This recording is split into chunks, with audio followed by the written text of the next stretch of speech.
Bonjour à tous.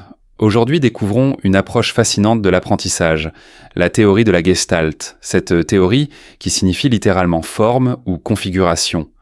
En allemand, nous apprend que comprendre, c'est voir le tout avant de s'intéresser aux détails. Alors, prêt à explorer cette vision unique de l'apprentissage.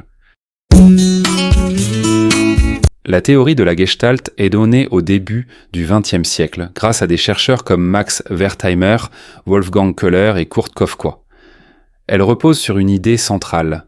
Notre cerveau cherche toujours à organiser les informations en une structure globale et cohérente. Plutôt que d'analyser chaque élément isolément, nous percevons les choses comme un tout. Voyons quelques principes clés de la théorie de la Gestalt. La proximité.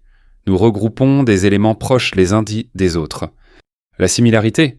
Les objets similaires sont perçus comme appartenant à un même groupe. La continuité. Notre esprit préfère les lignes continues aux ruptures. La clôture. Même lorsqu'une forme est incomplète, nous avons tendance à la compléter mentalement. Figure-fond. Nous distinguons toujours une figure principale sur un arrière-plan. Comment appliquer la théorie de la Gestalt en classe ? Utiliser des supports visuels clairs et organisés. Une mise en page bien structurée aide les élèves à comprendre rapidement. Favoriser les connexions globales. Par exemple, commencer par présenter une vue d'ensemble avant de plonger dans les détails. Exploiter les schémas et les cartes mentales.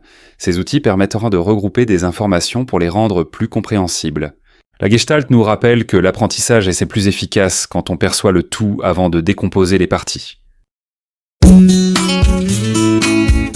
En résumé, la théorie de la Gestalt nous enseigne que percevoir et apprendre, c'est organiser et donner du sens.